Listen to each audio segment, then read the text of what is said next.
Hello everybody, and welcome to Garden, Quilt, and Art Traditions.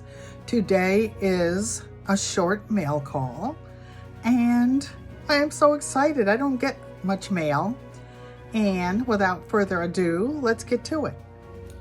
Okay family, we're back.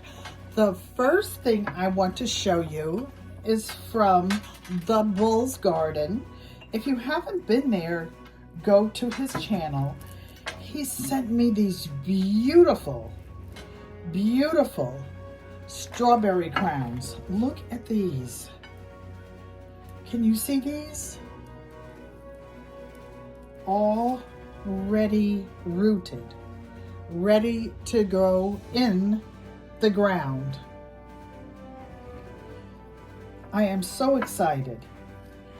What happened is that last winter, I couldn't go to my community garden because of a recent surgery, and my garden was vandalized.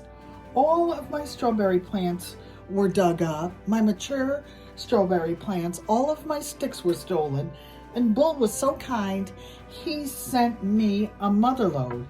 I'm going to start new strawberry bushes, and in a year or two, I will have tons of strawberries. These are more bushes than I even had in the beginning. Next, let me dry my hands. I want to show you a cute little pincushion. This is an owl.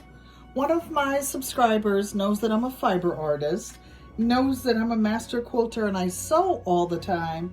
And how cute is this? I put little glass pins on my owl, and I'm so appreciative. I won't say her name because I wasn't on YouTube then, and she sent them to me and I didn't have her permission. Today I went to the Dollar Tree and accidentally, when I was looking at seeds, these fell in my cart. California poppies, snapdragons, more marigolds, like I don't have a million of them already. My favorite plant when I was growing up. Then I also got some tigridia. The writing's probably backwards. I've got some anemones, more tigridia, and ranunculus. I just wanted to say thank you, the Bull's Garden, and for everyone who came to stop by to say hello today. This is Auntie Ellen. Please like, comment, and subscribe. Have a great day. Love you.